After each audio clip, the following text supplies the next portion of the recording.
वजीर आला रेवंत रेड्डी ने हाल ही में सिकंदराबाद की एक मंदिर में मूर्ति को नुकसान पहुंचाने और उसके बाद हुए तशद्दुद के वाक़े का हवाला देते हुए कहा कि तेलंगाना के शहरी ऐसे वाक़ियात के खिलाफ चौकस रहें। उन्होंने हैदराबाद के गोशा महल स्टेडियम में मुनक़िदा पुलिस यादगार प्रोग्राम से खिताब करते हुए कहा कि बाज़ जुनूनी अफराद मनादिर और मसाजिद पर हमला करके आवाम को मुश्तइल करने की कोशिश कर रहे हैं, लेकिन तेलंगाना समाज एक समझदार समाज है। वो ऐसी इश्तियाल अंगेज कार्रवाइयों की हौसला अफजाई नहीं कर रहा है।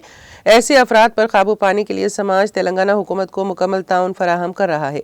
हालिया दिनों के दौरान मंदिर वाक़या और दीगर वाक़यात तशवीश का सबब हैं। ऐसे जराइम करने वालों की जहनी हालत और मुकामी सूरत हाल का जायजा लेते हुए पुलिस सख्त कार्रवाई कर रही है।